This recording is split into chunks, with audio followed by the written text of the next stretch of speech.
자, 오늘은 그 매뉴스크립트 피겨 만들기에 대해서 한번 이야기해 볼게요. 매뉴스크립트 피겨를 만드는 그 형식이 실험실마다 다 달라가지고 그 실험실에 서 만드는 그 매뉴스크립트 피겨를 그 포맷을 이용하는 게 제일 좋겠지만 그 근데 또 이제 기본적으로 우리 연구실에서 사용하는 포맷을 기준으로 설명을 하겠습니다. 자,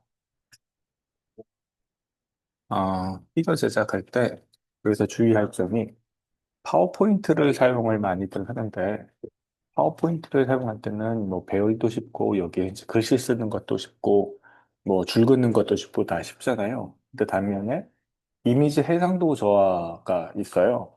그래서 파워포인트 특성상 아무리 그림 파일이 그 이미지 파일이 크더라도 그거를 PPT에 파워포인트에 옮기는 이상 어, 그 DPI라고 하잖아요. 예, 다트 퍼 인치인가요?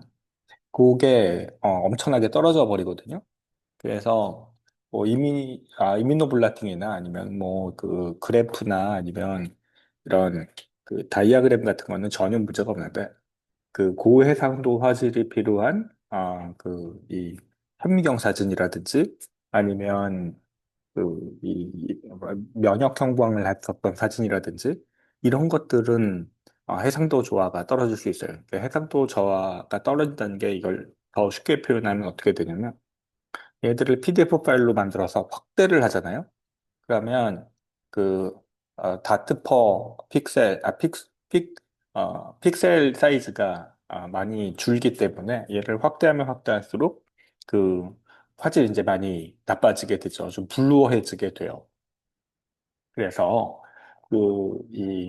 원래는 이런 고해상도 그림을 사용할 때는 어도브에서 나오는 일러스트레이터 같은 거를 사용을 해서 논문 그림을 만들어야 하는데요. 이제 어도비 일러스트레이터는 익숙하지 않으면 이거 여기서 이제 그림 하나 뭐 화살표 하나 만드는 것마다 다 이제 까다롭거든요. 시간이 오래 걸리긴 합니다.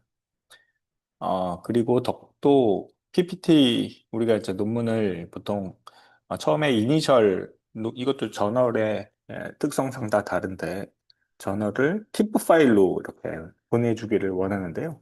TIFF 파일로 올리면 피겨 1, 피겨 2, 피겨 3를 각각의 TIFF 파일로 제출하는데 이때 그 300dpi를 넘지 않으면 이니셜 퀄리티 체크를 떨어지기 때문에 이를 300dpi로 만들어줘야 해요. 그래서 그 보통 파워포인트를 가지고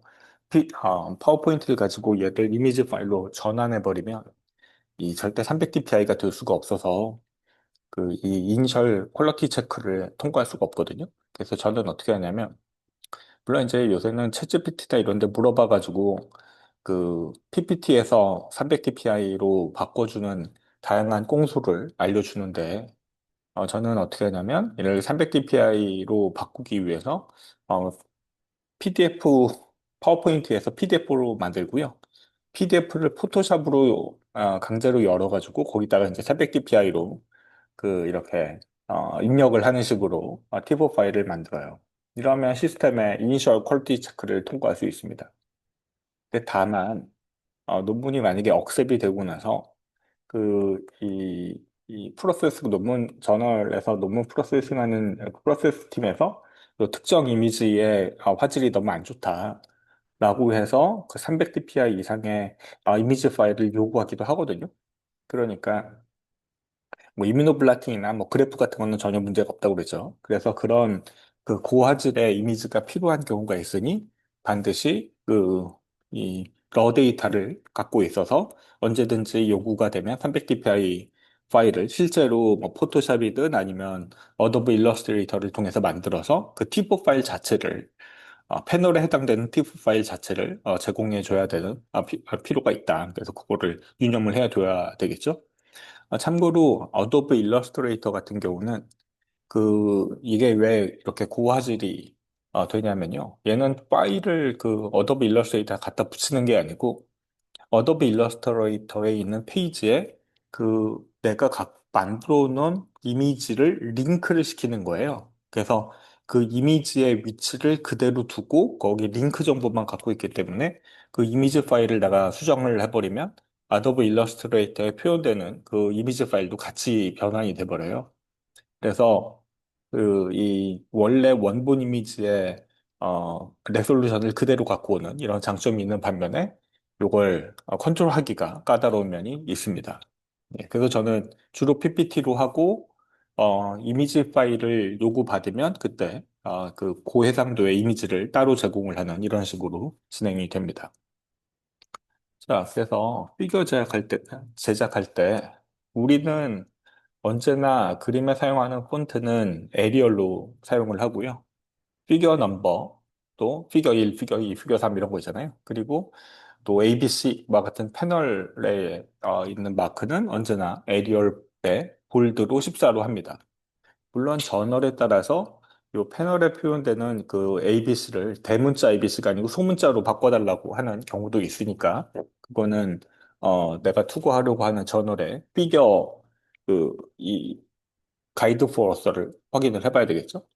그리고 그림에 사용되는 어, 폰트는 적어도 6 이상이 돼야 합니다. 이거보다 작은 경우는 프린트를 하거나 아니면 PDF 파일로 만들어가지고 봤었을 때 보통 전체 뭐 A4든 레터든 거기에 그림이 전체 화면을 전체를 다 차지하지 않잖아요. 그중에 이제 일부 부분만 그림이 표현이 되는데 그렇게 해서 이거를 레터나 A4를 뭐 4분의 1이나 2분의 1로 축소를 해가지고 보여주잖아요. 그렇기 때문에 안 보입니다. 예, 그래서 나도 논문 리뷰할 때 그, 글씨가 너무 작아가지고 안 보일 때는 정말 나거든요. 그리고 이제 리뷰어들한테 전달해주는 파일이, 그림 파일 같은 경우는 굉장히 화질이 나쁘게 돼서 나와요. 이게 아무래도 PDF 파일로 전체를 압축해가지고 주다 보니 그림 파일에 대한 파일 사이즈를 왕창 줄여놔가지고 이렇게 좀 되게 블러리한 이미지를 가지고 리뷰를 하거든요. 물론 이제 원본 파일을 다운받을 수 있는데, 그건 이제 그 귀찮은 짓을 사람들이 잘 안 하죠. 그렇기 때문에 그림에 나와 있는 폰트가 이렇게 너무 작아가지고 블러리해서 안 보이면 리뷰하기 짜증난단 말이에요. 그렇지 않아도 이제 리뷰하기 짜증나는데, 이런 정보들이 적은 걸 가지고, 이렇게 글씨가 안 보이면 이제 논문 내용이 훌륭하더라도 그거를 긍정적인 평가를 보기가 어렵겠죠. 자, 특히 그래프에 표기되는 그 문자 같은 경우는 정말 대부분 안 보이는 경우가 많아요. 그래서 원본 그래프에서 이 XY에 있는 레전드의 크기를 어느 정도 크게 키우고 그리고 이제 얘네들을 PPT에 갖다 붙인 다음에 그 크기를 줄이게 되잖아요. 예, 크기를 줄였을 때 얘가 과연 어, 그래프에 있는 글씨가 보이는지 그거를 꼭 확인을 해야 합니다. 그리고 그래프다 아니면 내가 이 연구하는 그 주제의 어떤 특정 뭐 컨트롤과 트리트먼트면 트리트먼트에 해당되는 색깔과 컨트롤에 해당되는 색깔이 가능하면 이 매뉴스크립트 그림 전체에 통일적으로 적용되는 게 좋아요. 이건 이제 뒤에 가서 이야기를 하겠습니다. 그리고 내가 사용되는 약어 같은 경우는 반드시 통일성 있게 이용을 해야 됩니다. 예를 들어서 뭐 독소루비신이라고 하면 어떨 때는 독소루비신을 그 DOX라고 사용을 하거나 또는 어떨 경우는 DOXO라고 약어를 사용을 하잖아요. 그러면 얘랑 같은 거라고 생각하지 않는다고요. 반드시 다른 거로 생각을 하기 때문에 뭐 독소루비신을 뭐 독소라고 정의를 하면 매뉴스크립트 전반에는 몽땅 다 독소를 써야 되겠죠. 그렇죠? 이렇게 약어를 써야지 다른 약어를 쓰면 안 됩니다. 물론 이렇게 뭐 그래프가 되게 촘촘하게 있어서 예, 여기에 표현되는 글씨들이 너무 다닥다닥 붙어 있어가지고 독소라고 하면 이 부분이 차지하고 있는 게 너무 커가지고 다 못 쓰게 되면 이거를 뭐 D라고 표현을 한 다음에 이 피겨 레전드에 사용한 D가 이렇게 독소 루비신을 말한다 나누고 반드시 피겨 레전드에 기록을 해줘야 합니다. 자, 그래서 용어 통일을 잊지 마라. 그리고 이것도 중요해요. 네. 내가 매뉴스크립트 작성할 때 대해서, 작성하는 동영상에서도 얘기했지만, 내 제일 저자가 이 논문의 내용에 대해서 제일 잘 알고 있는 사람이라고 그랬잖아요. 근데 리뷰어와 리더들은 이 일에 대해서 잘 몰라요. 그래서 이제 이 그림, 내가 만든 논문을 보면서 이제 그 내용을 파악을 해야 되죠. 그렇기 때문에 그림을 복잡하게 만들면 나는 이해할 수 있지만 리더나 리뷰어들은 몰라요. 그래서 리뷰어들이 항상 이 비판할 때, 크리틱할 때 쓰는 게 요 그림에 대해서 이해가 잘 안 된다. 이거 언클리어하다. 뭐 이런 식으로 그, 코멘트를 많이 적거든요. 그러면 이제 어서들은 그런 코멘트를 보면, 아, 저 리뷰어들은 좀 바보 같아가지고 내 내용을 제대로 이해 못해서 엉뚱하게 생각을 하네. 라고 판단을 하는데, 이럴 수밖에 없어요. 왜냐하면 리뷰어들은 그 분야의, 그 분야의 전문가이긴 하지만, 그 실험에 대해서 또는 그 프로젝트에 대해서 그 논문 내용에 대해서 100%다 이해하기는 어렵거든요. 네, 그러니 절대 그림은 가능한 한 이해하기 쉽게 만들어야 한다. 사실 이렇게 해서 내 어서가 생각하는 그 의도와 달리 리뷰어가 오해를 해가지고 잘못 판단해버리면 그게 이제 그 논문에 부정적인 영향을 미치게 되니 어차피 이제 어서의 손해이잖아요.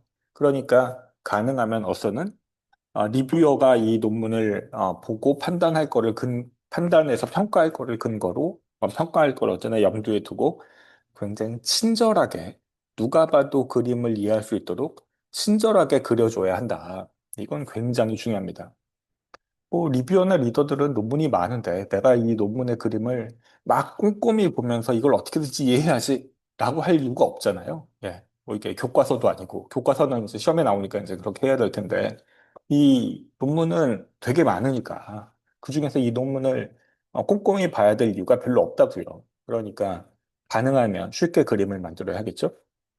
자, 여기 보면 그래서 내 기준으로 내가 이해할 수 있는 그림으로만 결과를 주장하면 관심도가 적거나 또는 관련 분야의 전문성이 크지 않은 리더와 리뷰어들이 어느 누구도 이제 그런 관련된 레퍼런스를 막 찾아가서 공부하면서 내 그림을 이해하려고 노력하지 않는다.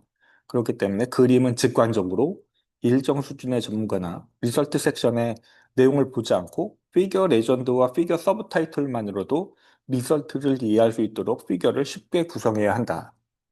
그리고 이제 중간중간에 이제 내가 실험을 하는 그 실험이 너무 복잡해서 이것도 오해를 살 수 있겠다라고 생각하면 이런 이 중간중간에 이제 친절한 스킨 이미지를 만들어서 내가 실험을 이렇게 해서 이런 결과가 나온 거야 라고 보여주는 것도 큰 도움이 됩니다. 네, 복잡한 실험이면 실험일수록 이런 스킴을 표현해주는 이미지가 굉장히 큰 도움이 돼요. 자, 여기서 우리 그림 형태의 예를 갖고 왔는데, 뭐 그림을 이렇게 이 랜드스케이프로 A4에 아이고 그림을 이렇게 랜드스케이프 형태로 만드는 방법도 있고 이렇게 포트레이트 형태로 만드는 방법이 있는데 저희 연구실은 포트레이트로 만드는 걸 선호합니다. 그리고 여기 논문 같은데 이미지를 올려가지고 이제 리뷰어가 평가를 할때 요 피겨 1, 2, 3이라는 게 안 써 있는 그런 논문도 있거든요. 그러면 내가 이제 이 평가를 할 때 내가 보고 있는 그림이 피겨 몇인지를 1인지 2인지 3인지를 몰라서 이걸 막 찾아봐야 되는 일이 벌어져요. 이거 되게 짜증나거든요. 물론 이제 저널마다 내가 그 피겨 1, 2, 3을 알아서 달아주는 곳도 있긴 한데 저널이 이렇게 친절하지 않아요. 그래서 반드시 내가 만들어지는 그림의 피겨 넘버를 내 스스로 부여를 한다. 네, 이래야지 리뷰어들이 좀 덜 짜증낼 수 있어요. 리뷰어들이 짜증나면 내 논문에 대한 평가가 좋지 않다라는 거를 꼭 이해를 해주세요. 그리고 나는 피겨 1과 요 A 패널의 위치를 통일시켜가지고 이 피겨 1과 피겨 A 위치가 각 페이지마다 동일하게 시작을 하도록 하거든요. 그게 이제 통일성에서 좋습니다. 그리고 A와 요 B의 위치가 가능하면 평행으로 맞고 A와 C, 뭐 D, E, F 이렇게 나오는 게 가능한 한 여기가 평행으로 맞는 게 깔끔하게 그 그림을 표현할 수 있더라고요. 그래서 그리고 아까 전에 얘기했지만 여기 있는 대부분의 폰트는 에리얼 12 사이즈로 만들고요. 요 피겨 제목 피겨 1과 또 여기 있는 그 패널의 대문자 A는 14 에리얼 볼드로 합니다. 그리고 피겨 1에다가 여기다 제목을 적는 경우도 있는데 예, 적지 마세요. 예, 그거는 피겨 레전드에 적어야 될 일이니까 피겨 1의 제목을 달 필요는 그림에 달 필요는 없습니다. 그리고 그 처음에 시작할 때 이게 내용이 좀 복잡하니까 이렇게 스kim 이미지를 갖다 붙였고요. 그리고 테이블을 따로 제공을 해도 좋지만 그러면 또 리뷰어가 그 테이블을 보기 위해서 엑셀 파일을 또 열어야 하겠죠. 그러니까 저는 이런 간단한 테이블 같은 경우는 이렇게 그림에다가 붙여가지고 이런 박스 형태로 표현을 합니다. 그리고 여기 보면 그 이렇게 이 뭐 이렇게 화학식이 있고 또 요 실험을 이해하기 위한 간단한 그래피칼 스킴이 붙어 있죠. 그리고 여기서 클리브드 캐스페이스라고 하면 이거를 대문자 C 캐스페이스 점 하고 캐스페이스 캐스프 3이라고 정의했잖아요. 그러면 요 요거는 논문 전체에 항상 C.casp3으로 표현해야 돼요. 이거를 어떨 경우는 active caspace 3라고 얘기하고 또 어떨 때는 뭐 여기 C가 이제 소문자가 되거나 또 요 C가 소문자가 되거나 이렇게 막 중구난방으로 되면 안 됩니다. 언제나 내가 이거를 이렇게 정의한 순간 모든 논문에 적어도 내가 이렇게 정의한 그 논문의 그림과 또 피겨 레전드는 이렇게 표현을 해야 해요. 네. 그리고 여기 보면 싹스2 얘는 지금 이뮤노블라틴이니까 프로테인을 본 거잖아요. 그러니까 얘는 휴먼 셀 갖고 한 거니까 휴먼 프로테인의 노멘클레처를 따른다. 그리고 마우스 같은 경우는 마우스 프로테인의 노멘클레처를 따르면 되겠죠. 자, 그리고요. 어, 그래프 만들기. 이것도 내 그 유튜브에 가보면 그래프를 어떻게 만드는 거야? 또 통계 처리를 어떻게 하는 거야? 라고 이제 따로 동영상이 있거든요. 그거를 꼭 보시고, 이 그래프를 만드는 걸, 습관을 들였으면 좋겠어요. 나는 엑셀로 그래프 만드는 걸 좋아하지 않습니다. 예. 항상 프리즘을 이용해서 만들고요. 칼라를 사용해서 만듭니다. 옛날에는 이거를 그레이로 만드는 거를 추천을 했었는데, 그게 왜 그러냐면, 예전에는 우리가 논문을 투고해서 발표가 되면 얘들이 그 잡지에 종이로 프린트돼서 나왔는데요. 이 잡지에 종이로 프린트돼서 나올 때 칼라일 때는 페이지당 꽤 비싼 돈이 붙어요. 그리고 그 흑백이면 좀 싸거든요. 그런데 이제 이미노블라팅이나 뭐 이런 걸로 해가지고 다 블랙 앤 화이트로 표현이 되는데 그래프만 칼라이어서 그래프 하나 때문에 그거를 칼라 차지를 내게 되면 이거 이제 그 돈을 내야 되는 그 계제료를 내야 되는 교수 입장에서는 이제 아깝다고요. 그래서 옛날에는 가능하면 그래프는 블랙 앤 화이트로 해라. 예, 그리고 이제 샘플이 다른 거는 뭐 이렇게 뭐 하나는 동그라미, 하나는 네모, 하나는 뭐 별표라는 식으로 해가지고 구분을 해라라고 했는데 요새는 대부분의 저널이 온라인 저널이기 때문에 칼라 차지를 따로 내지 않아요. 예, 어차피 다 비싸게 또 페이지 차지가 따로 없어서 그 지금은 그래프를 그릴 때 칼라를 사용해도 무방합니다. 그리고 X축과 Y축에서는 마이너 틱 인터벌을 사용하지 말고 가능한 한 메이저 틱 인터벌을 사용해라. 이거 뒤에 무슨 말인지 얘기할 거예요. 그리고 이제 그래프의 종류는 컬럼 그래프도 있고 그룹 그래프도 있고 XY 그래프도 있는데 이 중에서 적절한 그래프를 선택하는 게 굉장히 중요해요. 이거 이제 학생들이 대부분 그냥 무조건 컬럼 그래프를 사용을 하거나 뭐 XY 그래프가 사용하지 않아도 되는 곳에서 XY 그래프 사용하거나 막 이러거든요. 그리고 XY 그래프를 사용하는 게 선호가 될 때도 컬럼 그래프 보여주고 막 이래요. 그리고 그룹 그래프를 사용할 때는 어떨 때 해야 될지 모르거든요. 이거 논문 보고 있는 리뷰어 입장에서는 이거 정말 많이 짜증납니다. 그래서 그 컬럼, 그룹, XY 그래프가 어떨 때 사용하는지를 그 원칙 같은 거를 알려주면요. 그 다수의 독립적인 샘플 같은 경우는 컬럼 그래프예요. 그래서 뭐 A, B, C, D 이런 각각의 다른 조건에서 뭐 어떤 변화를 봤다. 이거는 이제 컬럼 그래프로 하면 되죠. 근데 이렇게 페어가 되는 경우는 언제나 그룹 그래프로 합니다. 그러니까 A, B, C, D라는 이 조건에 내가 얘는 컨트롤이고요. 여기다가 트리트먼트를 했어요. 그러면 A의 트리트먼트 한 개 되고, B의 트리트먼트 한 개 되고, C의 트리트먼트 한 개 되고, D의 트리트먼트 한 개 되잖아요. 이럴 때는 컬럼 이 A라는 요 A, B, C, D와 A-B-C-D라고 하는 게 이렇게 그게 페어가 생기잖아요. 예, 이럴 때는 그룹 그래프를 사용을 합니다. 예, 그러니까 페어가 있어서 컨트롤과 익스퍼런트 그룹 간에 동일한 처리를 하는 페어가 있었을 때는 그룹 그래프로 한다. 이런 거를 컬럼 그래프로도 많이들 표현하는데 그러지 말자고요.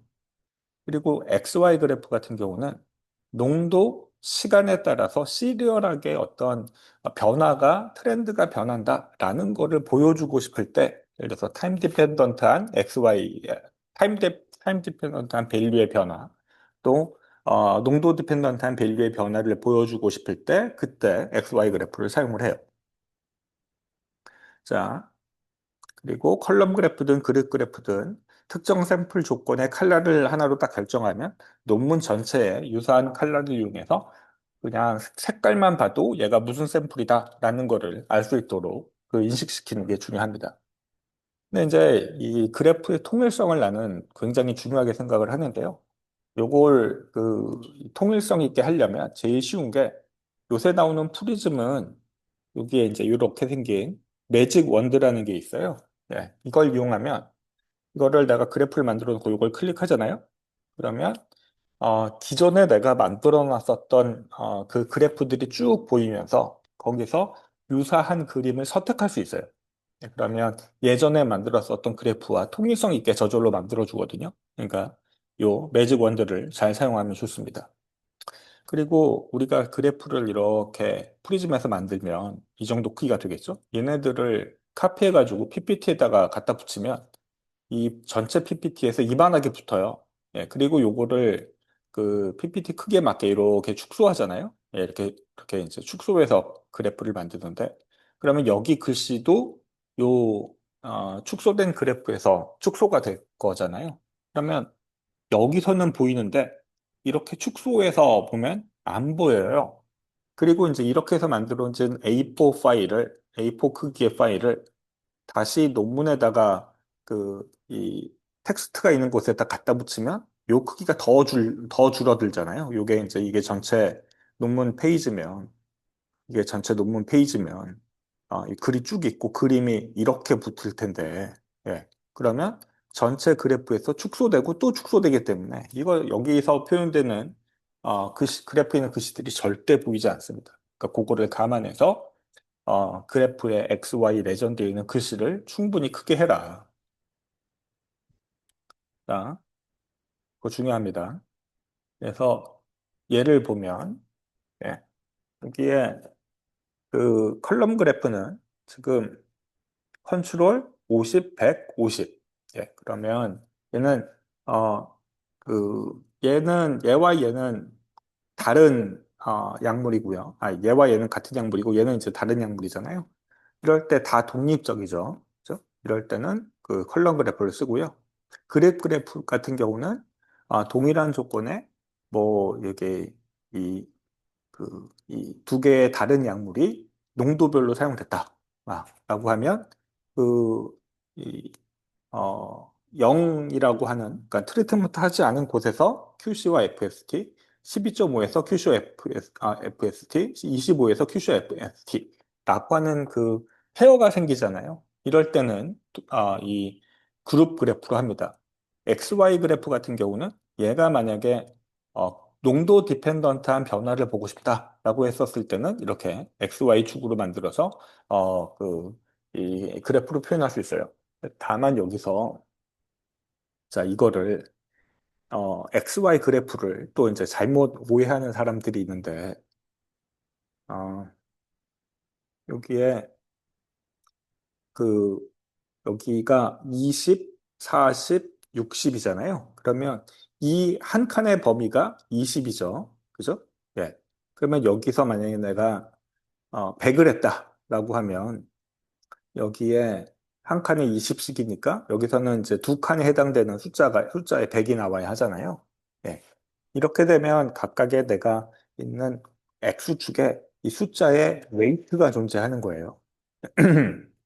이제 그게 XY 그래프인데 이 단순히 이런 컬럼 그래프를 그냥 여기에 0, 여기에 10, 여기에 20, 아니 100, 여기에 1000, 예. 이렇게 표현하는 경우가 있어요. 그러면 이제 여기가 0이라고는 써 있지만 요 X축에 0이라고 하는 밸류에 웨이트가 없죠. 왜냐하면 이 X축에 0은 여기고, 예. 또 10이 만약에 여기면 여기가 요 거리가 한 칸이고 100도 한 칸이면 0과 10 사이의 한 칸과 10과 100의 한 칸이 웨이트가 서로 무시돼가지고 한 칸으로 표시된 거잖아요. 요렇게 해서 이거를 그래프를 이렇게 XY 그래프라고 그리고 물론 이제 선은 이렇게 나오겠죠. 이거를 XY 그래프라고 얘기를 하고 이게 농도 디펜던트하게 어떻게 되니? 뭐 타임 디펜던트하게 어떻게 되니? 라고 보여주는 경우가 있는데 이거 절대 이러면 안 됩니다. 예, 이렇게 실수 많이 해요. 그러니까 XY 그래프는 반드시 X축과 Y축이 웨이트 곧 숫자의 밸류가 있는 그래프로 그리는 게 중요합니다. 자, 그 얘기예요, 요거. 예. 그리고 이제 통계 처리도 여러 번 얘기했는데, 얘는 지금 샘플이 하나, 둘, 셋, 네 개죠. 예, 요 네 개가 각각의 독립적인 밸류를 갖고 있는 거잖아요. 이럴 때는 이거를 t-테스트로 이렇게 비교하고, 이렇게 비교하고, 이렇게 비교하면 절대 안 됩니다. 예. 또 컨트롤과 50, 컨트롤과 100, 컨트롤과 요 QC50을 각각의 독립적인 t-테스트로 비교하는 것도 안 됩니다. 예. 그럴 경우는 반드시 요 샘플이 3개 이상 됐었을 때는 1A 아노바를 사용한다. t-테스트는 두 개의 샘플만 존재했었을 때 쓰는 거예요. 물론 이 결과는 컨트롤과 50, 컨트롤과 100, 컨트롤과 50 이렇게 t-테스트 한 거라 1A 아노바를 사용해서 멀티플 컴패리선 한 거랑 결과는 동일한데요. 근데 다만 t-테스트를 이렇게 하는 경우들도 있는데 이러면은 안 돼요. 예, 이러면 결과가 달라져요. 예, 그렇으니까 반드시 이 컬럼의 그래프일 때 3개 이상의 샘플일 땐 원웨이 아노바를 사용하고 그리고 멀티플 컴패리선을 통해서 그 중간에 다른 게 얼마나 뭐가 다른지를 비교하는 걸로 한다. 그룹 그래프는 이렇게 이거는 원웨이 아노바가 아니고 투웨이 아노바로 비교를 해야 합니다. 제가 지금 통계 처리 관련된 거는 내 유튜브 동영상에 대학원생들이 알아야 될 기초 중에 통계 처리에 관련된 내용이 있으니까 그거를 꼭 확인을 해주세요. 자, 그리고 여기 요 같은 경우에 얘는 지금 세포가 이제 다른 거거든요. 얘는 이제 뉴럴 스템셀이고 얘는 도파민너직 뉴런인데 이거를 저는 어, 이 농도 디펜던트하게 두 개의 세포에서 이렇게 큰 변화가 없다라는 거를 이제 주장하고 싶어서 그 그래프를 만든 거거든요. 그러면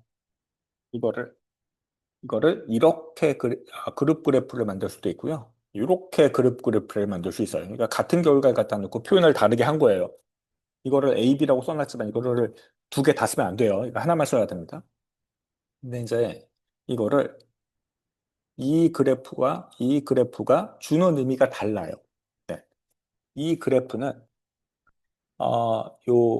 요 두 개를 경우를 비교하기 위해서 만들어진 그림이에요. 예. 그러니까 이제 이 농도에서 요 세포와 요 세포의 반응이 다르다. 또 요 농도에서 요 세포와 요 세포의 농도가 반응이 다르다라는 거를 주장할 때 적합한 그래프이고요. 이 그래프는 자, 요 세포와 요 세포 모두 이런 농도 디펜던트하게 큰 변화가 관찰되지 않는다라는 거를 주장하기 위해서 만들어진 그래프예요. 그러니까 같은 그 결과이지만 그래프를 이렇게 표현을 하냐, 이렇게 표현을 하냐에 따라서 눈에 딱 들어왔었을 때 이제 보통 저자들이나 리뷰어들이 보고 판단했었을 때 다르게 받아들여진다라는 거죠. 그러니까 반드시 이렇게 그룹 그래프를 만들 땐 이런 형식과 이런 형식으로 만들어서 과연 내가 표현하고 하고자 하는 노션이 어떤 그래프가 더 잘 표현이 되는지를 반드시 확인을 해라. 네, 그게 요 이야기입니다.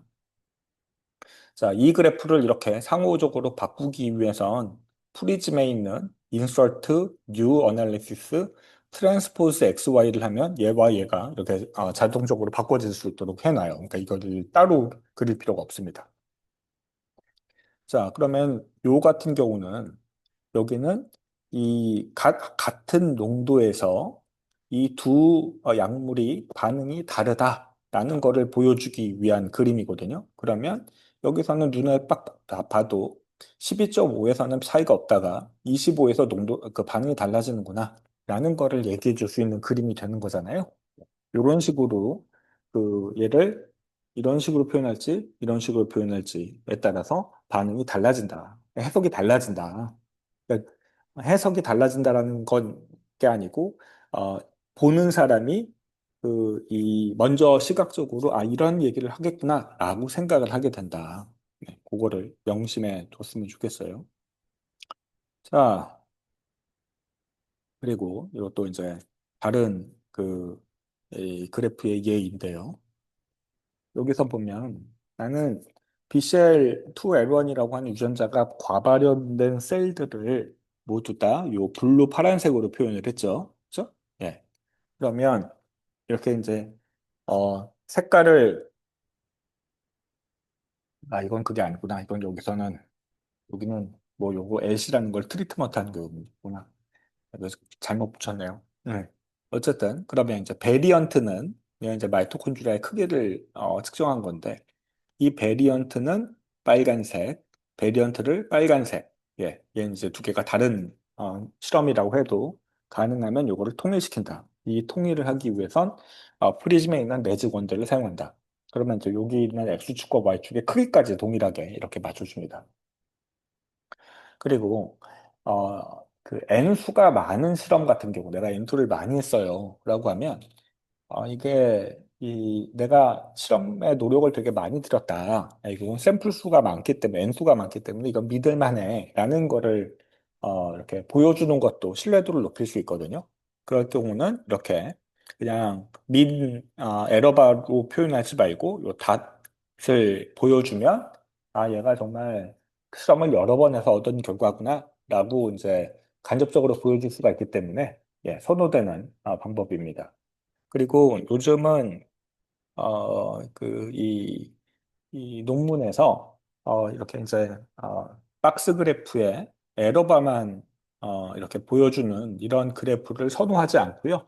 여기와 같이 이렇게 각 실험군에 N수가 표현되어 있는 각각의 러밸류가 표현되어 있는 그래프를 더 선호합니다.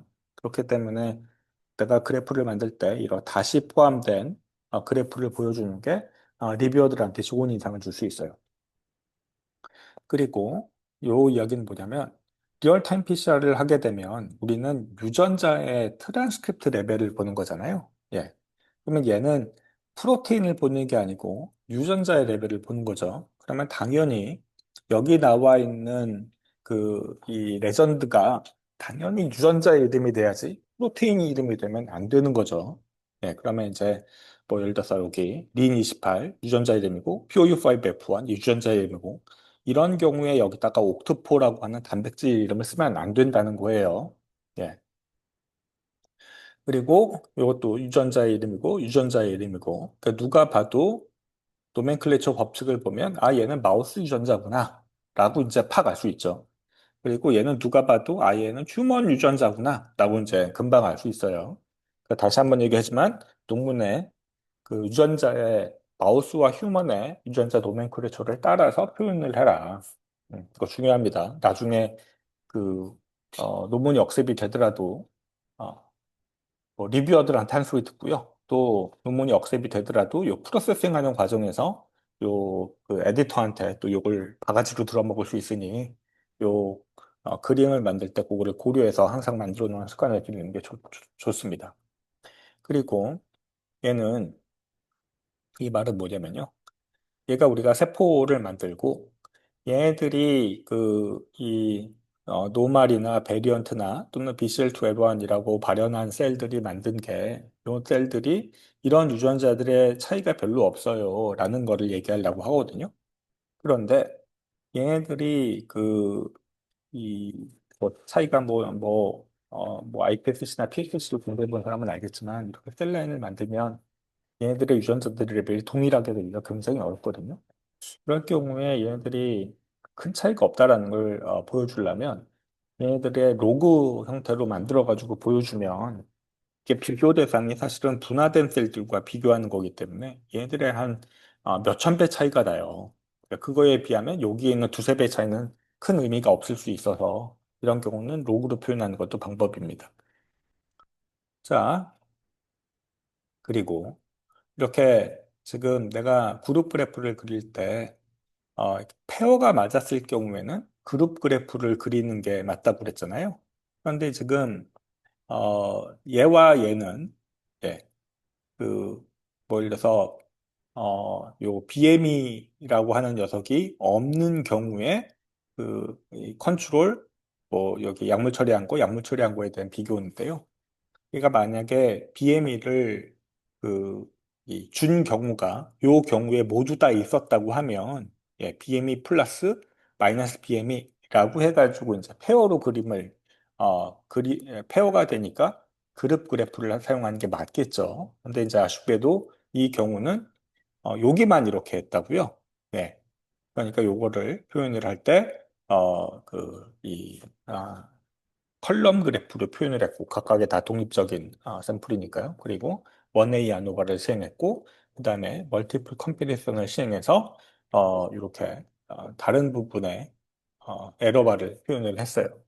자, 여기서 중요한 거, 이 프리즘에 가서 원웨이 아노바를 수행한 다음에 멀티플 컴패리선을 하면 이때 멀티플 컴패리선을 수행하는 수많은 그 통계 방법들이 있거든요.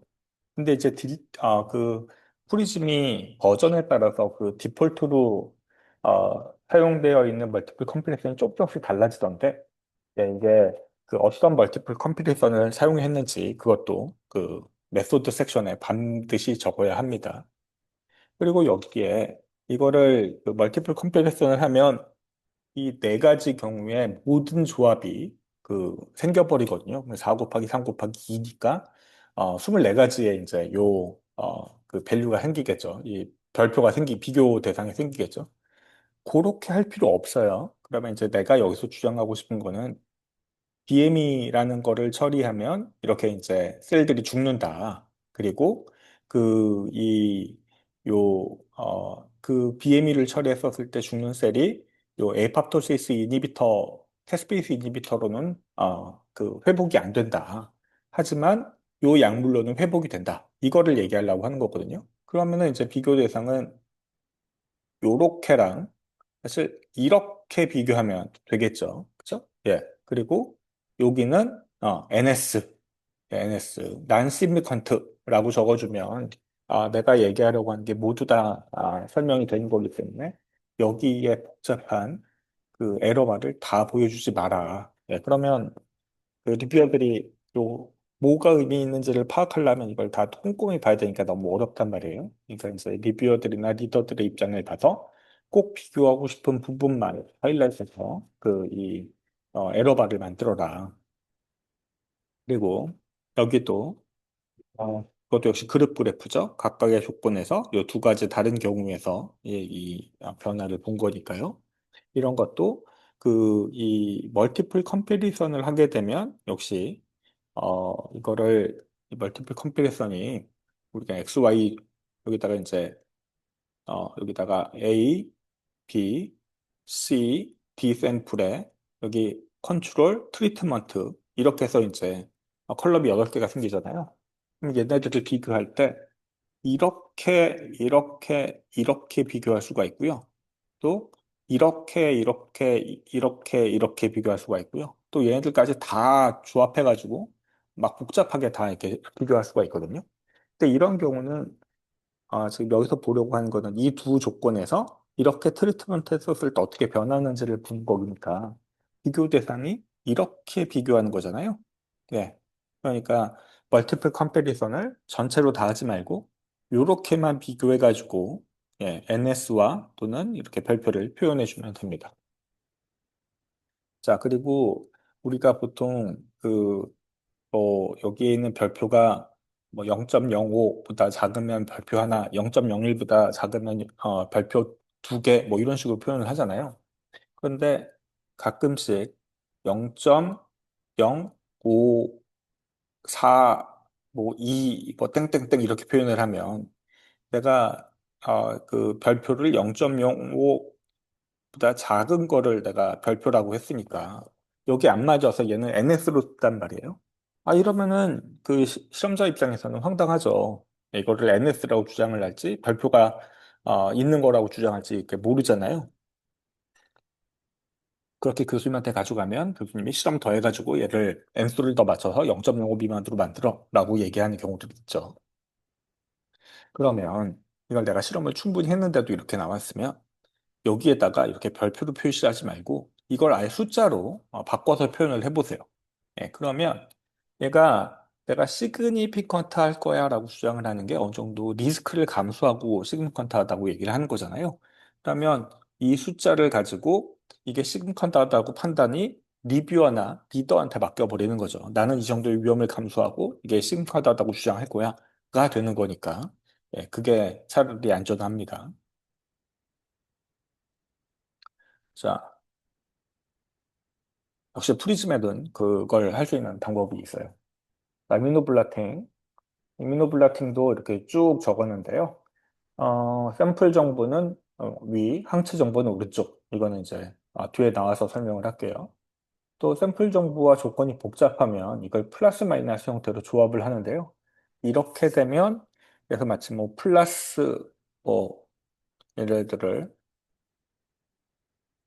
이 플러스 마이너스가 복잡해가지고 이 플러스 뭐 마이너스 마이너스 마이너스 플러스 플러스 그리고 뭐 마이너스 플러스 뭐 마이너스 플러스 뭐 마이너스 이렇게 표현을 하거나 또 위에다가 또 얘는 뭐 무슨 셀 얘는 무슨 셀 이렇게 하잖아요. 이거 절대 이해 못합니다, 사람들. 예. 그러니까 플러스 마이너스는 이렇게 조합해서 위아래로 두 개 이상 보여주면 아무도 몰라요. 그러니 단순히 플러스와 마이너스 형태로 표현할 때는 하나의 라인만 보여줘라. 네, 하나만 보여줘라. 자, 그리고 그 그림을 만들어 놓고 누가 봐도 내가 보여주고 싶어 하는 샘플 밴드가 뭐다라는 거를 직관적으로 알 수 있도록 표기를 해놔라. 그리고 이뮤노블라틴은 단백질을 확인하는 것이기 때문에 반드시 단백질 노멘클러처를 적용을 해야 되고요. 그리고 간혹씩 밴드가 여러 개가 나오면 또 리뷰어들이 또는 리더들이 무슨 밴드를 봐야 될지 몰라요. 그러니 그 밴드 오브 인터레스트를 반드시 명기해주고 다른 밴드들이 뭐다라는 걸 피겨 레전드에 적어줘야 됩니다. 예를 들어서 뭐 난스페시픽 밴드라든지 뭐 이게 풀 랭스든 뭐 이게 뭐 그 이 뭐 이렇게 모디파이드 된 형태라든 등 뭐 이렇게 이제 표시를 해줘야 돼요. 그리고 샘플 정보에 대한 공간이 부족했을 때 약어로 표현하고 약어에 대한 그 뒷파일이 반드시 피겨 레전드에 명기되어 있어야 한다. 그 다시 한번 얘기하지만 피겨에 나와 있는 약어들이 모두 다 피겨 레전드에 있어서 그 논문을 읽지 않더라도 피겨와 피겨 레전드만 봐도 논문 그림을 이해할 수 있도록 하는 게 베스트입니다. 그리고 요새 대부분의 저널에서는 이뮤노블라팅의 언컷 이미지를 다 요구하고 있기 때문에 피규어에서 사용된 이뮤노블라팅의 언컷 이미지는 따로 반드시 저장을 해 놔야 합니다. 그게 그림의 몇 번에 그 무슨 그림이야 라는 거를 언제든지 제시할 수 있도록 그 언컷 이미지를 갖고 있어야 합니다. 그 이제 포스포 항체 같은 경우는 이렇게 단순하게 P자라고 표현을 해서 PAKT, P얼크 또는 포스포레이션 사이트 정보가 필요한 경우는 포스포 히스톤 3의 세린 10번 이런 식으로 단순하게 표현을 해라. 그리고 이제 이민노플라팅 이미지가 뭐 전체 그림에서 뭐 엄청나게 크게 이따만하게 보여주는 경우가 있는데 이러면 또 되게 없어 보이고 촌스럽거든요. 그래서 저는 샘플당 그, 이, 0.6cm. 그러니까 이제 샘플이 10개면 폭이 한 6cm 정도 되게 이렇게 만듭니다. 예, 또는 0.5cm. 예, 그리고, 그 높이를, 이 말은 무슨 말이냐면요. 이렇게 이제 밴드가 있으면, 이렇게 이제, 샘플이 이렇게 밴드가 나오잖아요. 요거를 마치 이렇게 아주 되게 좁게 잡아가지고, 예, 이렇게 보여주는 경우가 있어요. 예, 이러면 누가 봐도 이 부분에 무슨 밴드가 있는데 그거를 안 보이게 하려고 이 부분을 잘랐구나 라고 생각을 할 수 있거든요. 그러니까 이제 이 부분에 높이를 어느 정도 여유를 둬라. 그리고 이제 이렇게 짧게 자른 걸 얘네들을 위아래로 확대해가지고 이렇게 바꿔버리는 건 그거는 조작입니다. 예, 절대 그러면 안 돼요. 그리고 알파 튜블린이나 베타 튜블린 같은 경우는 A 튜블린, B 액틴이라고 표현하는데 이러지 말고 가능하면 여기에 있는 라틴 글자를 사용하고 그리스어 글자를 사용하고 이렇게 그 알파 튜블린, 베타 액틴 또는 알파 튜블린, 베타 액틴과 같이 이거를 통일해라. 어떨 땐 이렇게 쓰고 어떨 땐 이렇게 쓰면 안 됩니다. 이것도 이제 통일하는 게 좋아요. 자, 그 예시를 볼게요. 이게 이제 우리가 사용하는 예시이고요. 그러면 여기에 밴드가 다수의 밴드가 있죠. 얘는 라민A고, 얘는 라민A고, 얘는 라민C고, 우리가 보고 싶은 프로게린이라는 단백질은 가운데 있는 이 밴드이거든요. 근데 이렇게 표현을 안 하면 이 세 개 밴드 중에 뭘 말하려고 하는지 몰라요. 우리는 여기에 뭐 이런 조건에서 이 프로그램이 사라진다라는 걸 주장하고 싶은데 그거 없이 그냥 이렇게 표현하면 이거 뭔지 모른단 말이에요. 그러니 이렇게 친절하게 별표로 표현하고 그 같은 색깔의 화살표로 프로그램 이렇게 쓰면은 되겠죠. 그리고 그 뭐 얘네들도 여기에 이제 다른 농도로 쓴 건데 1 마이크로그램 per ml, 2 마이크로그램 per ml, 3 마이크로그램 ml per ml 이렇게 이제 농도를 그 각 조건마다 쓰지 말고 그냥 이렇게 쓰고 위에다가 이렇게 어, 한꺼번에 표현을 하면 좋겠죠. 간단하게 쓸 수 있겠죠. 그리고 나는 웬만하면 엔티바디에 사용되는 엔티바디는 오른쪽에다가 두는 걸 좋아합니다. 이걸 왼쪽에 두는 경우도 있는데, 왼쪽은 간혹식 저널에서 얘네들의 몰레큘러 웨이트를 표현하라고 하거든요. 예, 그럴 때, 그 경우를 위해서 이제 남겨두게 됩니다. 그리고 이렇게 농도 표기, 조건 분배할 때 이렇게 하고요. 요건 아까 전에 얘기했었죠. 또 이제 얘는 셀과 얘 셀이 다르니까 이 다른 셀을 위에다 표현하면 너무 비지해가지고 요 아래다 표현을 해서 이 경우와 이 경우가 다르다라고 이제 강조할 수 있었어요. 그리고 얘도 역시 이 농도가 다른 거를 농도 디펜던트하게 보여줬고요. 그것도 역시 이 각 마이크로그램 mm를 하나 한 곳에 한꺼번에 표현을 했습니다. 그리고 여기도 이제 밴드가 여러 개 나오는 걸 이 밴드가 뭘 말한다라는 거를 이 얘는 뭐고 얘는 뭐고를 피겨 레전드에 기록을 했어요. 그리고 이제 같은 밴드이지만 같은 블라시지만 롱텀 익스포저를 해가지고 얘네들을 강조할 경우가 있거든요. 그럴 때는 롱텀 익스포저 LE라고 해서 이거를 LE는 그 롱텀 익스포저를 말하는 거야라고 피겨 레전드에 작성을 하면 무방합니다. 그리고 얘는 이제 내가 포스포 항체 정보를 이런 식으로 표현을 했어요. 근데 물론 내가 요 얍1의 포스포 엔티바디가 세린 127번밖에 사용을 안 했어요. 예, 이걸 뭐 다른 포스포 엔티바디를 막 사용을 여러 개를 해가지고 이게 이제 포스포 엔티바디가 다를 경우에는 요렇게 각각의 다르게 표현 S127 또는 S129, S 이렇게 표현할 수 있지만 내가 이제 전체 논문에 127번의 세린의 포스포 엔티바디 한 종류만 사용했으면 굳이 이 부분을 적지 않아도 무방합니다. 그리고 얘는 우리 ULK라고 하는 단백질의 포스폴레이션이 뭐 317번, 777번, 그리고 757번 부분으로 이렇게 두 개가 나눠져 있거든요. 근데 우리는 요걸 둘 다 사용을 했다고요. 근데 이제 하나는 액티브 형태고 하나는 이니비터리 포스폴레이션인데요. 얘네들을 그때마다 이렇게 얘가 이니비터리야, 얘가 액티베이팅 포스폴레이션이야 라고 이제 그때마다 설명하려면 이제 너무 장황해지고 기니까 이렇게 그 그림을 하나 만들고 여기에 액티베이팅 포스폴레이션, 곧 317번 포스폴레이션은 A, 그리고 그 757번의 포스폴레이션은 이니비터리 포스폴레이션 I라고 디파인을 해서 그걸 여기다 갖다 그대로 쓴 거예요. 네, 그러면 이제 누가 봐도 KO에서는 이니비터리 포스폴레이션 증가하고 KO에서 액티베이팅 포스폴레이션 감소하는구나 라고 알 수 있죠. 예. 예, 이렇게 하는 것도 방법입니다. 이것도 역시 리뷰어들이나 그 리더들이 혼돈을 피하고 쉽게 이해할 수 있도록 예, 하는 장치 중에 하나가 되는 거죠. 그리고 리뷰어들마다 각각의 밴드에 대한 덴시티를 이렇게 기록하라고 지솔하라고 하는 경우들이 있거든요. 리뷰 과정에서. 그럴 때는 그런 식으로 예, 밑에다가 표현을 해주고 내가 보여주고 싶은 단백질은 이렇게 이제 빨간색으로 표현을 하면 금방 알겠죠? 이것도 역시 마찬가지예요. 예.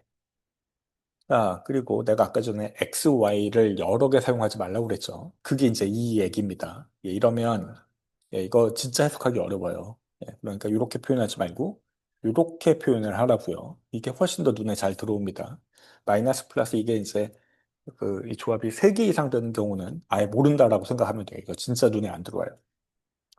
그리고 리뷰어 요청으로 Question of Interest 몰레큘 웨이트를 따로 표현하라고 하는 경우도 있습니다. 그럴 때는 저는 이렇게 화살표로 오른쪽에다가 프로테인을 표시하고 얘는 익사지니어스한 발현, 얘는 인도지니어스한 발현으로 이렇게 두 개를 구분해서 표현을 합니다. 자, 이 현미경 사진.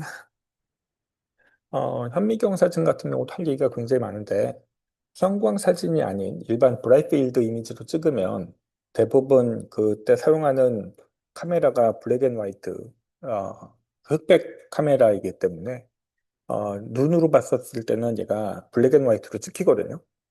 블랙 앤 화이트처럼 보이거든요. 근데 얘를 TIFF 파일로 저장을 하는 순간부터 얘는 블랙 앤 화이트로 저장이 되는 게 아니고 RGB 컬러 파일로 저장이 돼요. 네, 그리고 얘를 포토샵에서 갖다가 불러 들이면 얘는 이제 RGB 컬러로 인식이 돼 버리거든요. 그래서 얘네들을 이렇게 조작하면 되게 이제 색깔이 이상해지는 일이 벌어져요. 네, 그래서 반드시 포토샵을 통해서 블랙 앤 화이트 이미지로 그레이 이미지로 전환한 다음에 편집을 하는 게 좋습니다. 그리고 대다수 세포 사진 같은 경우는 거기서 사진을 얻어서 얘네들을 이렇게 또 이제 축소해가지고 갖다 붙이면 여기에 세포가 하나도 안 보이고 그냥 예, 회색 패널밖에 안 보여요. 예.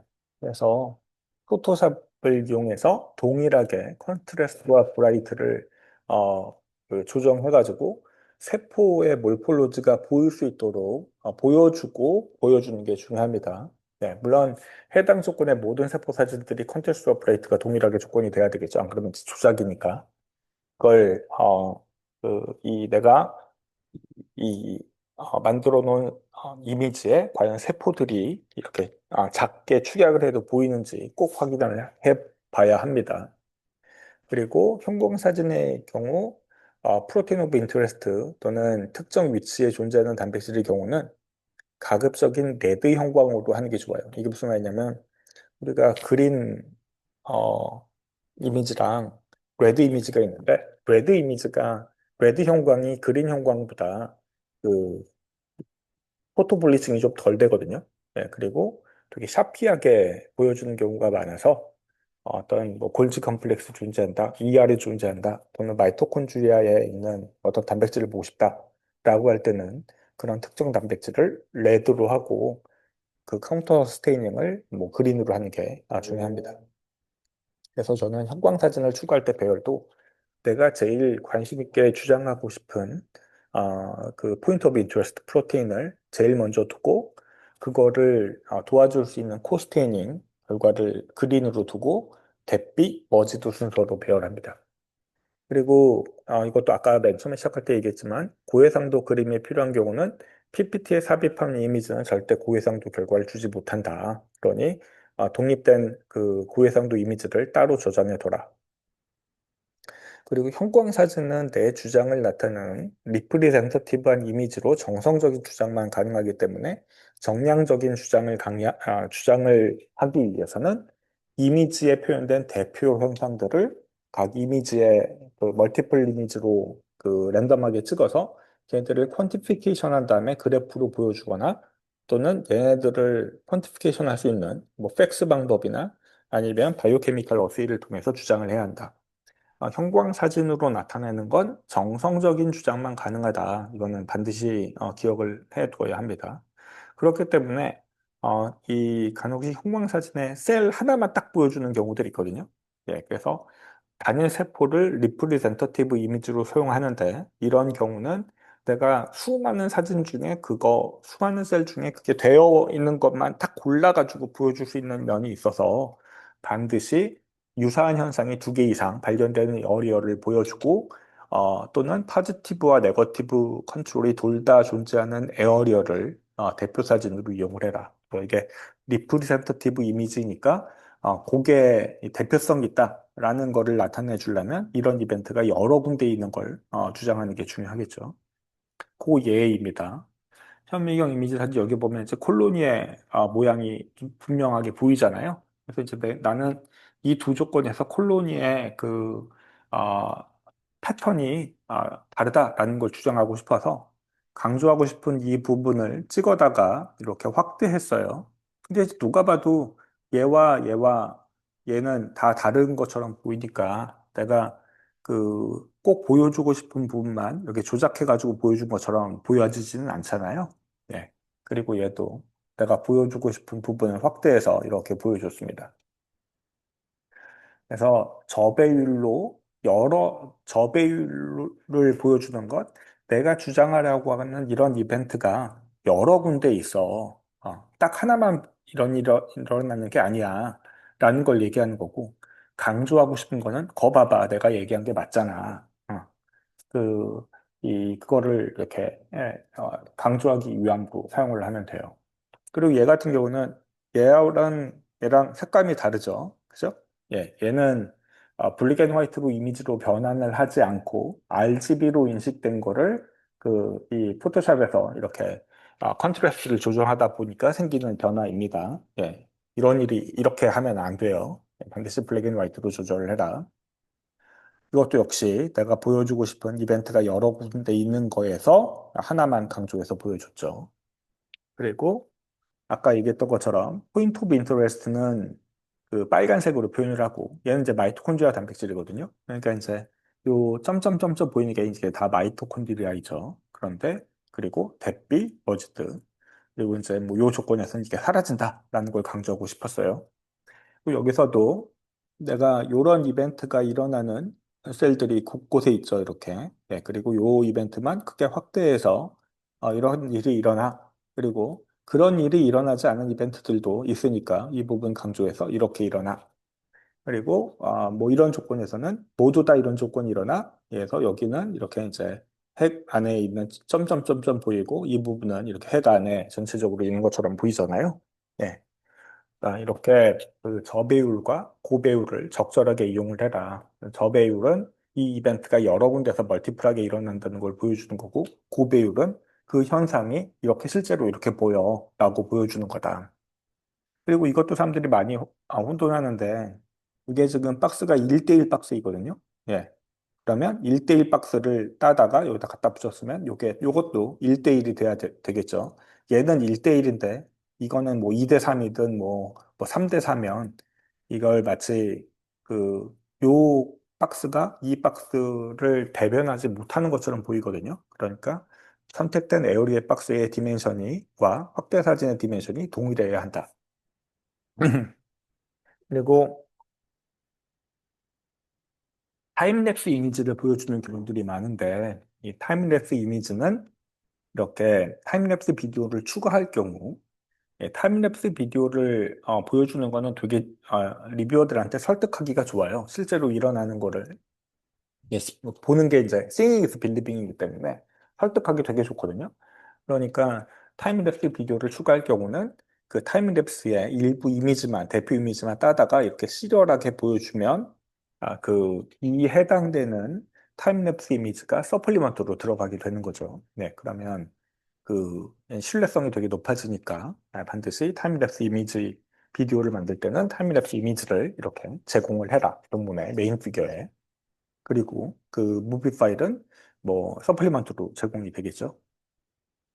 자, 현미경 사용의 다른 예이 있고요. 역시 내가 보여주고 싶어하는 이 부분을 확대해서 셀 안에 넣었고요. 그리고 이 부분도 이 부분과 이 부분이 다르다라는 걸 보여주기 위해서 하나는 실선, 하나는 점선으로 이렇게 구분을 해서 보여줬습니다. 그리고 이 객관적인, 직관적인 차이를 강조하기 위해서 이렇게 머지드 이미지만 제공을 하고 각각의 표현된 거를 단백질을 이렇게 표현하는 경우도 있습니다. 자, 그리고 나는 이 PRMT라는 단백질이 플라즈마 멤브레인에 존재한다라는 거를 주장하려고 했었거든요. 그래서 PRMT 단백질은 혈암 단백질이니까 당연히 대문자로 쓰고 정자로 그리고 그 카운터 스테이닝을 이 카드린으로 했어요. 그래서 내가 보여주고 싶은 이 PRMT 단백질은 빨간색, 카운터 스테이닝하는 플라즈마 멤브레인을 표현하는 단백질은 그린색으로 해서 이제 보여줬습니다. 그리고 역시 하이라이트 할 부분을 옐로우 에로우로 이렇게 표현을 했고요. 또 강조할 부분을 독립적으로 이미지로 확대한 다음에 이렇게 보여주는 식으로 했습니다. 그리고 역시 강조할 에어리어를 이렇게 표현하고 그 부분에 해당되는 이미지를 보여줬어요. 자, 그리고 역시 이것도 그, 이 이 부분이 이 부분을 확대하는 그림, 이 부분을 확대하는 그림으로 이렇게 배열을 했고요. 예, 그러니까 이일제와 사일제가 다르다라는 것을 보여주는 예로 확대해서 그 부분을 대표성을 보여주게 했고요. 그리고 또 주요 대상하고 보여주고 싶은 부분을 이렇게 이제 에로로 표현을 해가지고 예, 이 부분을 봐서 비교를 해봐라고 이제 주장을 했습니다.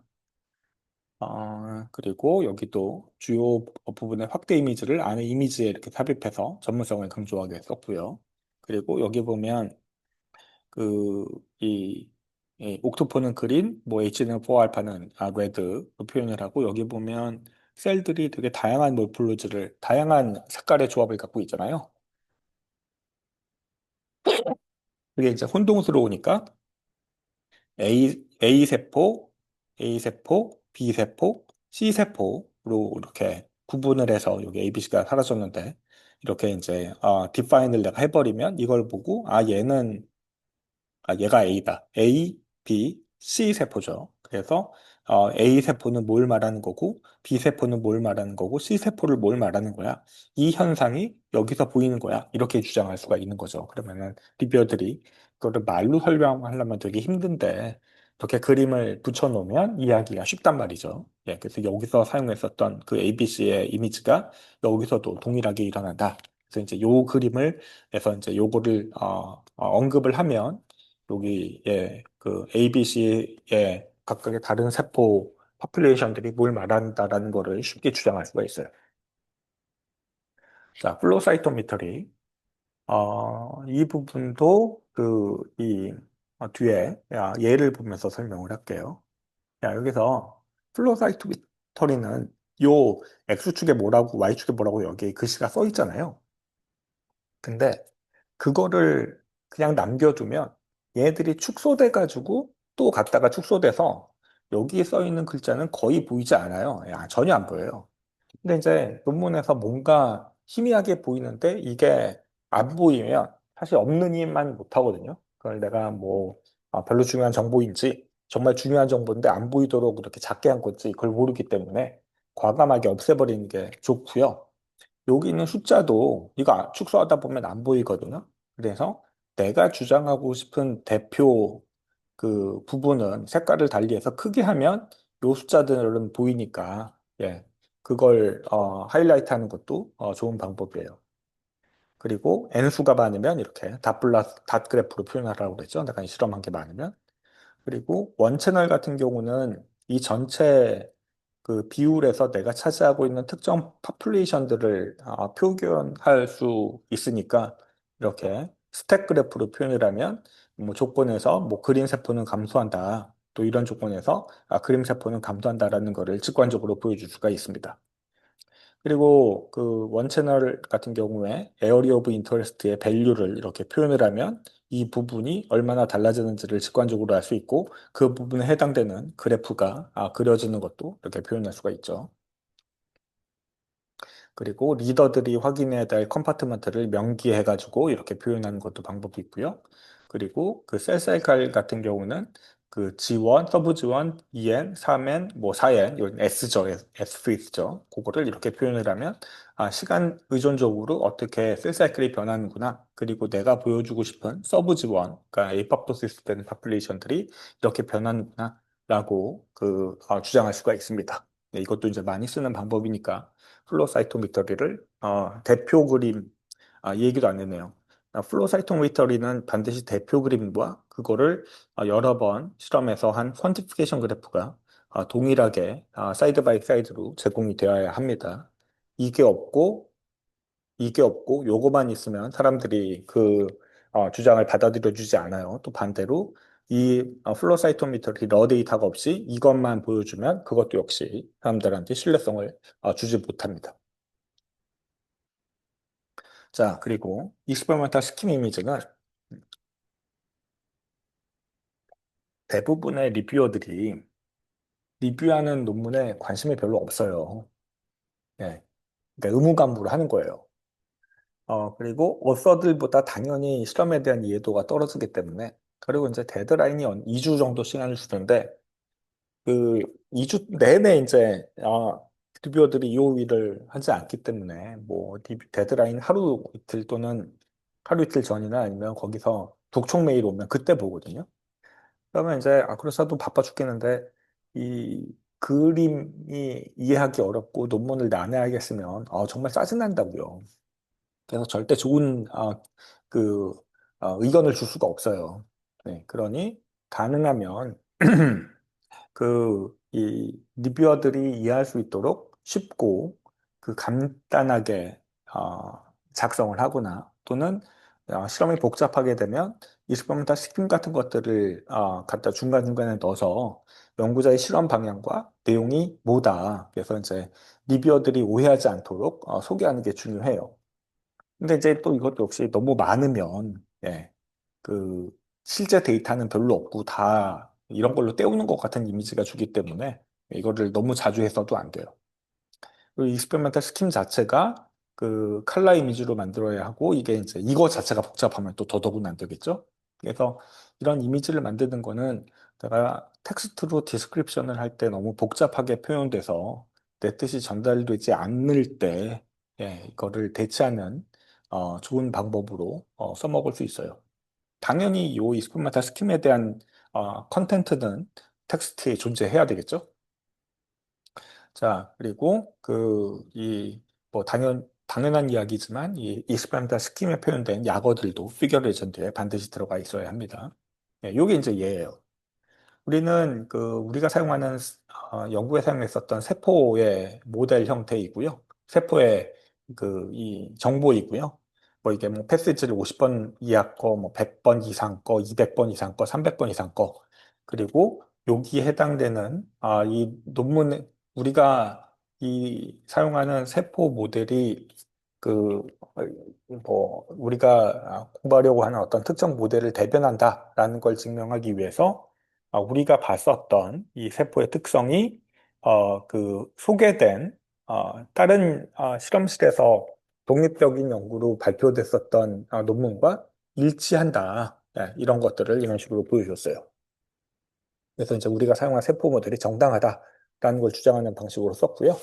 그리고 얘도 우리가 여기서 ACLS4라고 하는 이 단백질이 기능을 주장하는 연구였었는데 얘가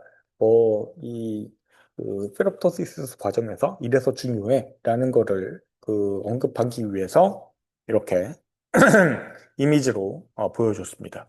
예, 여기서는 ACS4랑 3랑 다르다라는 거를 주장하고 싶어서 만든 그림이고요. 이런 걸 표현하고 또 가능하면 여기 나와 있는 모든 내용들이 간단하게나마 피겨 레전드나 아니면 그 리설트에 간단하게 기술되어 있는 게 좋겠죠. 그리고 이제 GSK3베라 같은 녀석들은 그 글라이코겐 신테이즈의 기능을 컨트롤하는 게 굉장히 복잡해서 그거를 쉽게 이해할 수 있도록 이렇게 약어로 다이아그램으로 그렸어요. 그리고 실험을 뭐 두 개 세포를 섞어가지고 나오는 결과가 이런 거야 라는 거를 예상하기 위해서 그, 이, 이 이미지를 만들었고요. 그래서 여기는 글씨가 크기가 동일한데 여기 글씨는 커지고 여기는 얘는만 커지잖아요. 그 말은 여기 있는 게 동일하게 둘 다 똑같이 자란다라는 거고 이렇게 했을 때 얘는 레드셀프가 많이 자란다라고 이제 직관적으로 얘기하려고 이렇게 글씨 크기를 다르게 했어요. 그리고 이것도 논문을 쭉 나열을 하다가 중간에 우리가 뭐요 AMPK라는 유전자를 KO 시켜주는 모델을 사용한 경우가 있었거든요. 그러니까 그게 왜 필요하다라는 것을 주장하기 위해서 이런 간단한 다이아그램으로 지금까지 이렇게 우리가 결과를 만들었고 다음 실험은 이렇게 할 거야. 그러니까 이런 게 예상이 돼라고 주장을 할 때 그림을 추가했어요. 그리고 이것도 역시 우리가 지금까지 결과로 다음 실험의 디자인을 할 때 이미 나와 있었던 다른 사람들의 논문을 갖다 이렇게 집어넣어서 이 다음 실험이 디자인이 이만큼 정당하다라는 걸 주장하는 논리로 사용을 했습니다. 그리고 그리고 얘는 피겨 시작하기 전에 우리가 이런 전략으로 해봤어라고 설명할 때 얘는 이제 베이스 에디터의 CB 사이토신 베이스 에디터의 그 작용 기전인데요. 그거를 풀어 쓰기 위해서 요렇게 그림을 만들었고요. 거기에 이제 우리가 예전에 냈었던 논문을 인용하면서 이게 우리가 하는 전략이 정당하다. 그리고 우리가 낸 논문을 언급하면서 우리가 이 분야에 어떤 전문성이 있다라는 걸 강조하도록 써먹었고요. 여기서도 요 각각의 MSH2와 6 또 3라는 녀석들의 역할이 꽤 복잡하기 때문에 그거 복잡한 거를 이해하기 쉽게 위해서 그림을 만들었고 이거에 따라서 어떤 각각의 얘네들을 나가웃 했었을 때 피노타입이 달라진다라는 거를 이해하기 쉽도록 이렇게 어, 모델에 대한 예측 이미지를 만들었습니다. 또 이것도 역시 피겨 1의 결과를 바탕으로 다음 하이퍼테시스를 도출하기 위해서 이미 알려져 있는 다이아그램을 갖다 놓고 연구 결과의 신뢰성을 확보하는 대로 써먹었어요. 자, 이거는 이제 저희 연구실에서 지금 리비전 중인 논문의 그림이고요. 여기에 이게 예시에 해당되는 그림을 내용을 여기다 적어놨어요. 여기는 그 어떤 특정 저널 플러스는 그 서브 패널을 대문자 ABC가 아니고 소문자 ABC로 표기하라고 그래가지고 요 소문자 ABC로 표현했고요. 그리고 얘는 에리얼 14, 얘도 에리얼 14, 나머지는 에리얼 12로 했어요. 그리고 가급적이면 그림이 이렇게 좌측 정렬이 딱 되고 전체적으로 꽉 찬 느낌이 들도록 배열하는 게 리뷰어들한테는 얘가 정말 실험을 열심히 했구나 라는 느낌을 주거든요. 물론 이제 그림이 너무 커버려서 꽉 차게 하면 별거 없네 라는 이미지를 줄 텐데 여기 안에는 컨텐츠가 좀 많이 들어가면서 꽉 차 보이면 얘가 정말 실험을 많이 했네 라는 그런 이미지를 줍니다. 그리고 그 원 F와 원 K 같은 경우는 이렇게 스킨 이미지를 사용해서 리설트 부분을 쉽게 이해할 수 있도록 했고요. 그리고 독시사이클린을 처리한 곳은 모두 다 파란색으로 표현을 해가지고 딱 눈에 들어와도 이것만 봐도 얘가 독시사이클린 처리한 경우구나 라고 이해할 수 있도록 이렇게 통일성을 부여했습니다. 그리고 얘도 역시 피겨 5 시작할 때 스kim 그래프 그렸고요. 그래서 이제 내가 하려고 하는 거에 대한 신뢰성을 확보하는 걸로 했고 이민노플라틴 크기를 이 정도 크기로 적절하게 배열을 했어요. 역시 여기는 마우스 프로테인의 노멘클레처를 사용을 했습니다. 그리고 어, 요 경우도 저배율로는 신뢰성 확보하고 이런 일이 여러 군데 일어난다라는 거고 이렇게 확대된 이미지로 구체성을 도입을 했고요. 그리고 여기에 아세타미노펜은 빨간색, 독시사이클린의 중간은 파란색 이런 식으로 통일성을 부여했습니다. 자, 그리고 이것도 역시 논문일에 사용되는 모델에 대한 설명들, 그리고 여기에 사용되는 그 용어들 있잖아요. 이거는 이제 용어가 복잡해가지고 용어 정리하기 위해서 그린 건데요. 이게 여러 개의 다른 세포에서 만들어 놓은 모델을 갖다 놓고 했기 때문에 이거를 정의를 이런 식으로 해놓고 이 정의를 동일하게 사용을 했습니다. 그래서 대문자, 소문자도 다르게 인식할 수 있으니 이걸 언제나 통일하게 하는 게 중요하고요. 그리고 여기서 보면 뮤턴트 또는 디지즈 표현형을 갖고 있는 거는 파란색 계열, 그리고 정상은 빨간색 계열로 이렇게 모든 그림을 통일했어요. 그럼 얘는 파란색이니까 디지즈일 거고, 얘는 빨간색이니까 그 빨간색 레이블로 되어 있잖아요. 얘는 이제 정상이겠죠. 얘도 디지즈, 얘도 그 정상 이런 식으로 그 색감을 통일하면 훨씬 이해도가 높아지고 복잡성이 없기 때문에 요 색감이 막 왔다 갔다 하면 정말 헛갈리거든요. 그러니까 그렇게 리뷰어들이 헷갈리지 않도록 표현하는 게 중요하다. 그리고 아까 전에 얘기했었던 것처럼 이민노플라틴의 크기 및 위치 배열 그리고 형광 이미지 배열을 이런 식으로 표현하는 게 중요하다. 자, 여기까지네요. 예. 이게 내가 지금 논문 그림 여러 번 만들어 보면서 얻었었던 팁들이 있고요. 아마 실험실에서 또 선배들한테 내려오는 이 논문 그림 만드는 팁들이 있을 테니까 그거를 잘 활용해가지고 논문 그림을 그렸을 때 이 교수님들한테 지적받지 않고 한 번에 통과될 수 있도록 이렇게 그려주면 좋겠네요. 예, 여기까지 하겠습니다. 수고하셨어요.